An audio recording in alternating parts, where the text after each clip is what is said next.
Hey everyone, so today I'll be showing you a game from the perspective of White, who had a significant advantage in the game, but he threw it away, and I think you're going to learn a lot from this game. The game started with the move e4, and Black played the move e6, trying to go for the French after playing the move d5.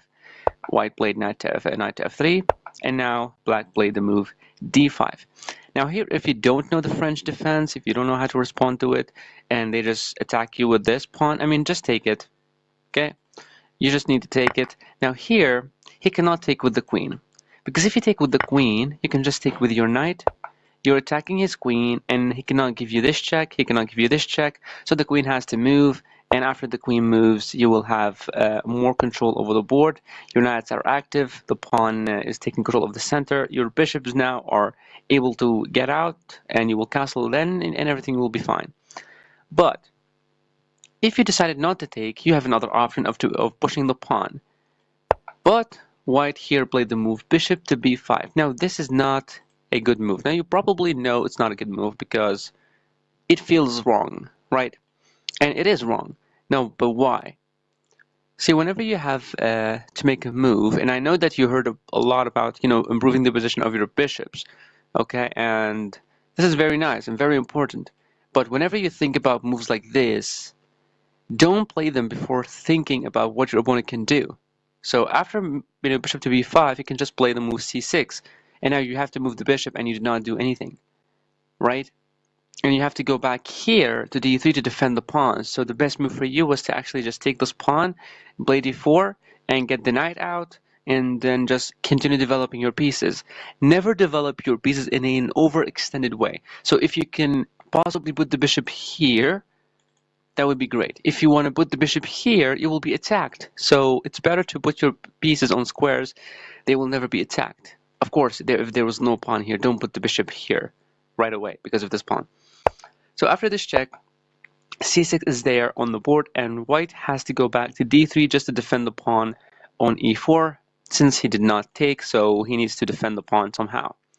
He moved his bishop here. Black played the move b5, attacking his bishop one more time, and bishop went back. So now, as you can see, Black is having a lot of control. He opened up for his queen to get out, and also the white bishop is really bad. So what is the mistake? The mistake is that White did not take the pawn. This is number one. Number two, he heard that whenever you see a check, play it. That is completely right to do. So that's the best thing to do, especially if you're in the middle game or in the end game. But in the opening phase, giving checks is not good. Why? Because I mean, you're only going to be checking the king with only one piece, so you don't have sufficient material to actually win the game with only one piece. That's why it's bad to give checks in the opening phase. And now you can see that this bishop is really bad, very bad. And now Black can take this pawn on e4, and then White has to move his knight. And after, I mean, he needs to go back with the knight, because if he went somewhere in, I mean, it's going to get attacked all over the place. But after bishop to b3, Black played the move knight to f6. Now, Black had an advantage here, and he could have taken the pawn, and he would be up material, up a pawn, and with, minus 1.5 for Black. But Black played knight f6. And now, White can play the move e5 and d4 and deal with this bad bishop later on. But he decided to take with the pawn, and now Black takes like this. Sorry, the mouse is a little bit crazy. And now White played the move c3.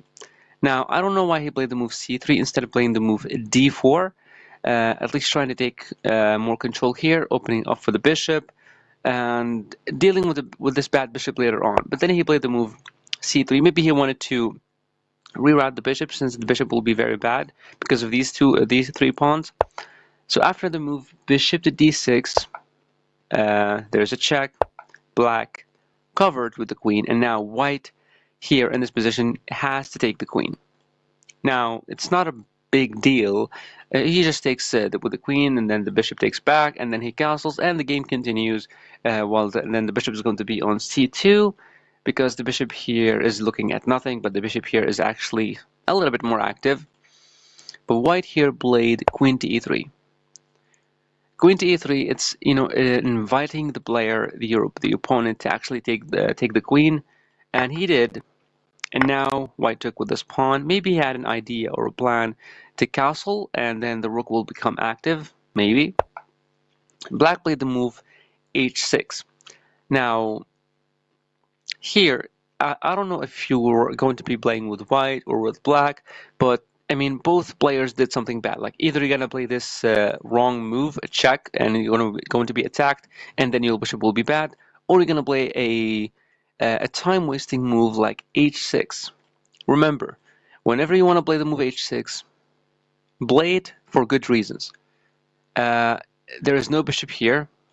This is number one, and the bishop cannot teleport there. There are two pawns in front of it. And also the knight here is not serving anything here for white, especially when this bishop is really bad, cannot help support attacking this pawn on f7. So the idea of knight here is wrong. So there is no reason to play this move to stop knight to g5, because knight to g5 is not a good move. There's no bishop to help, there's no queen to help, there's no rook to help, and the knight is there, if there was a rook here. So this move is definitely not good, and black should not waste time with the move h6 and just castle. But he played h6 because he was afraid, and don't be afraid of pieces. Think ahead. Think before playing a move. Like as you see right now, I'm showing the timer with these games because I wanted to see their biggest mistake, which is time management. They're blitzing out moves. Oh, I really don't want the knight to be here, so let me just play this move and then castle. They don't really think about, okay, what if he really just went there? I just allowed him to play the move knight to g5, and I just castle. So what? The knight here will be doing nothing. The king is defending both. This pawn is blocking the bishop, and everything's fine. And also the rook is defending, so there's nothing.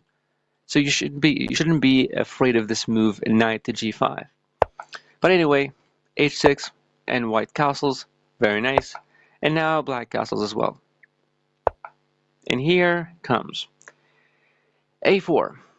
The move a4 is creative, trying to take this pawn, and actually when black takes, will leave some pressure on this pawn on d5 in case the knight moves. And guess what happened? The knight did actually move. So now black here played the move knight to g4, adding some pressure on this pawn with the bishop. Now this is fine, it's not a horrendous move, but you have to think why. Like, why do you want to play this move? Of course, like, let's say there's no knight here, okay? White can simply move the pawn. He can simply move the pawn, and now the knight has to go back because you cannot get in with the knight, because after white moves the knight, then this knight will be in big trouble since it cannot go to a safe square, right? And also, this pawn, I mean, it's defended by a knight, so there's no reason to play an attacking move on a pawn that is already defended. The pawn is already defended, there is no need to attack it. You only attack weak pieces or pawns that are not protected. This is exactly what white did here. He took this pawn here. And black cannot take because there will be bishop takes d5 attacking the rook, and the rook cannot move, and black cannot block. And if you block with the knight, you can just take the knight, and then he moves the rook, but then he will lose a piece. So black cannot take this. Guess what happened? Black took the pawn, and now bishop takes d5. It's completely winning for white, and white here has 9 minutes 28 seconds. 9 minutes 28 seconds. You can see that here this pawn is defended with the knight and with the king, so white should not be worried about bishop and a knight attack on this pawn, and this is just a completely free pawn and also a free piece, or after takes he can put the knight there and lose the knight, and he can move his rook, but he will still be losing a piece. g3. Here is when you respect your opponent's threats too much. g3, it's completely irrelevant to what's happening on the board. Why? You have to calculate how many attackers and how many defenders you have. This is one attacker. This is a second attacker attacking this pawn. Okay, how many defenders? There's one defender and also two defenders. So two attackers, two defenders, it's equal. So there's no need to defend against this threat. There's no need to block the bishop vision. How did you not see that there's bishop takes d5 to win the pawn to attack a rook? Think before playing a move. I know it's really nice to just deal with your opponent's threats, but you should not always respect your opponent's moves. I mean, not every move that your opponent makes is perfect. Sometimes they make blunders, and you have to make use of these blunders if you want to win. After g3, now you allowed your opponent to go back to f6 to defend the pawn on d5, so there will be no bishop takes and there will be no free piece to win. That's the mistake that white played. He allowed black to go back. But here, black played knight to d7. Bishop takes pawn. So white saw the move here after black moved the knight. So now black has the opportunity to move his rook away, and white took another pawn. So white right now is up 2 points. 2 pawns. And now black played this move. Knight to e5, trying to exchange pieces. Now this is bad. Whenever you're down material, don't try to trade pieces. Always try to use your pieces in a way to get a draw, or make use of your opponent making a blunder at the end game and then utilizing that blunder and trying to win. Takes, and now as you can see, there is a lot of attackers, 3 attackers on this pawn and defended twice, so white can actually take this pawn. Can take it actually with the rook, with this rook or the other one, but he played the move d4. As you can see, white has 9 minutes and 3 seconds, so maybe they're playing 10 minutes plus 5 seconds increment, and white is up 2 points of material, and he is just moving pawns. He still has 2 pieces that did not move. They are not effective. The bishop is garbage. First of all, the knight has not developed, and the knight needs to be active. The knight needs to be attacking. The knight needs to be rerouting on good squares, right? If the knight can be here, that would be nice, and that can happen by playing knight here, here, and here. And why is it a good square? Because it cannot be attacked by pawns, since there are no pawns, and it will have a lot of control and in a way to attack the enemy king, like this fork, or attack the rooks. That's how you should be thinking about your pieces and how they should be activated. Okay, so after the move d4, black played bishop to f6, and now white can go for this plan, moving the knight, could play something else, could attack the knight, for example, which is, I think, just a free piece, or am I just retorted? I think this move is really nice, h3, then I can now move anywhere, but white played knight to d2, completely blundering the pawn on e3 and blundering a piece with it, because the bishop and the rook will be attacked, and the rook cannot go here to protect the bishop, because there's the bishop and also the knight can just take back, and that's completely bad. He decided to take the bishop, black took, and now the bishop moved.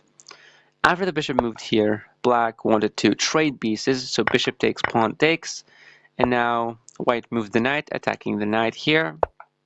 Black moved, and now white can take this pawn, and he will have some kind of threats here and there, but I think it's okay. He decided to attack the pawn on e6, and then black went back at defending and also attacking. White attacked the knight, and black decided to defend like this.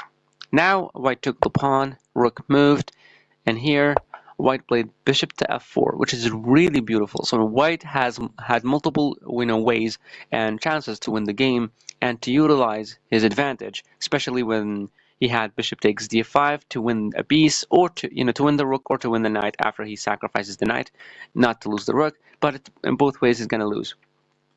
This here, he needed to move. He cannot actually move the knight. He can't really move the knight, because if he did move the knight, he will just lose his rook for free. So he needed to play something like this. Maybe like e5, and after takes with a pawn, maybe black can I mean, even black cannot even move because he's still gonna lose. Yeah, but it's it's protected twice, so and it's attacked twice, so it's fine. But black moved his rook. Now white is completely winning. Completely winning because of rook takes knight. And after rook takes, bishop takes. You might say, well, black has a rook, so white has a bishop and a knight, three connected passers. Sorry, not connected passers, three connected pawns, and they're really efficient, especially after against. I mean, these two only against one pawn, so they can definitely make use of that. White can make use of it, and also the king will get closer and closer to defend, and this will be great for white. But here, after this move, white had 6 minutes 21 seconds, and after 10 seconds, white played b4. That's why you're not improving. You're not thinking about checks, captures, and attacks.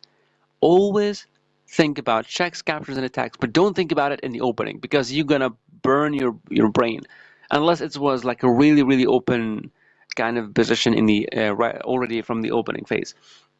But think in this kind of process in the middle game and in the end game. So here in this end game, I mean, you just have to check for checks, captures, and attacks. Can you check the enemy king here before playing this move? No. Okay, can you capture something? Well, capturing this pawn will lead to lose of the rook. Capturing this, oh, we can capture it. And capturing this, oh, we can capture it. It's only protected once. So after you think in this type of process, with time you will improve and you will start seeing these blunders more often and you will make use of them. I don't know why white got scared and moved the pawn. I mean, maybe he thought about, oh, maybe a rook here is going to win a pawn and something like that. And he didn't want to play like maybe bishop here because then the bishop will be pinned and black will win the bishop. But he completely did not see that there is a free piece that could be taken here.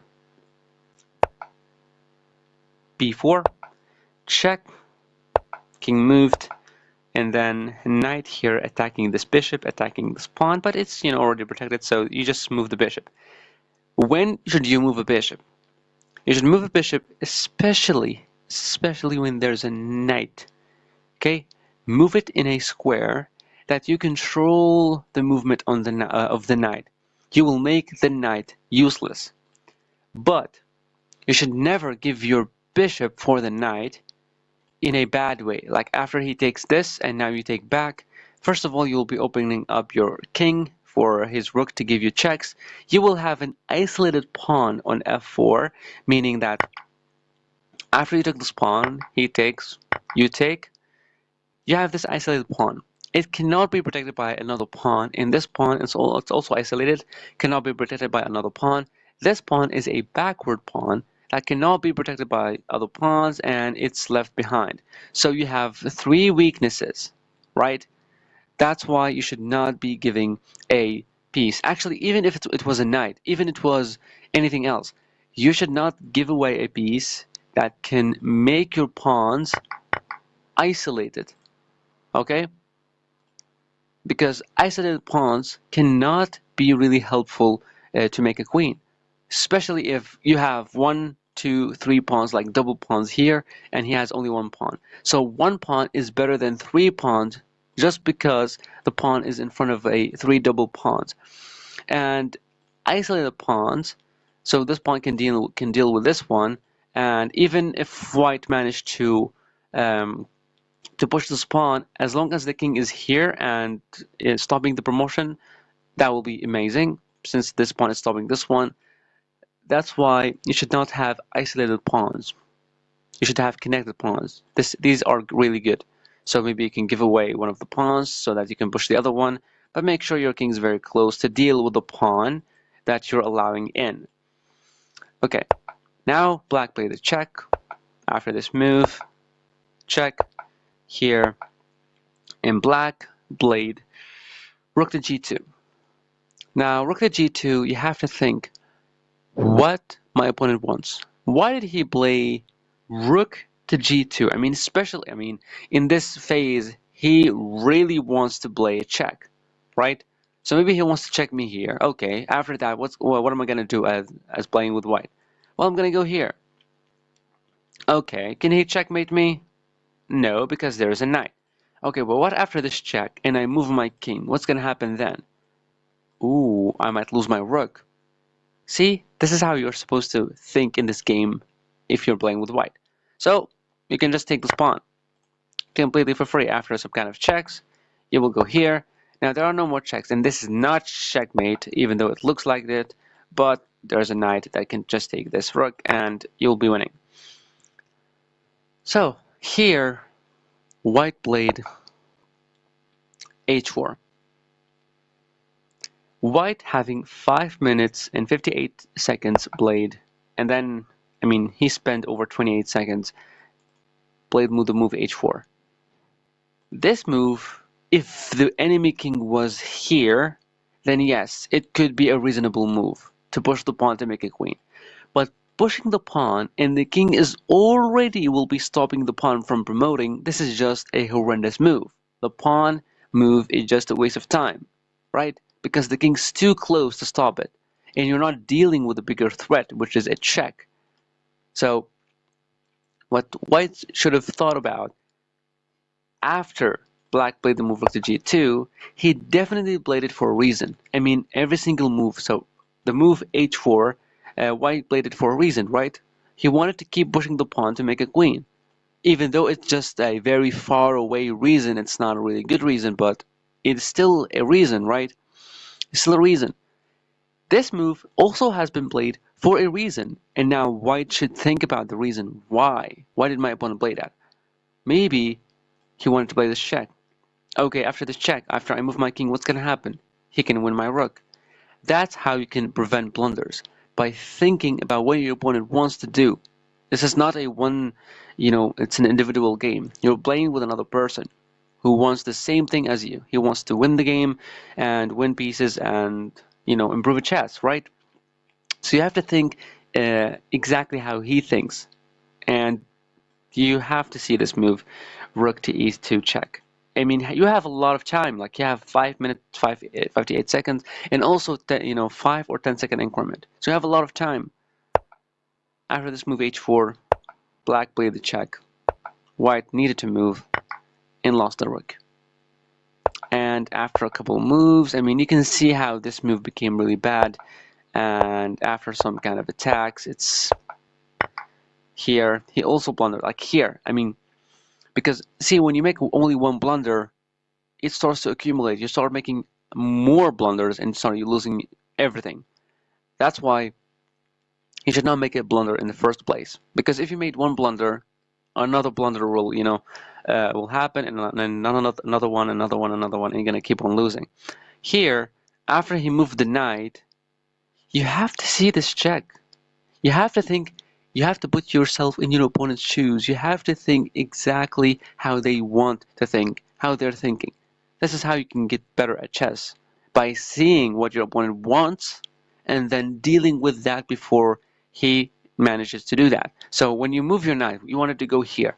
What my opponent can do? My opponent can take the pawn with a check. Okay, after that I have to move my king because I cannot block it or take the knight or take the rook.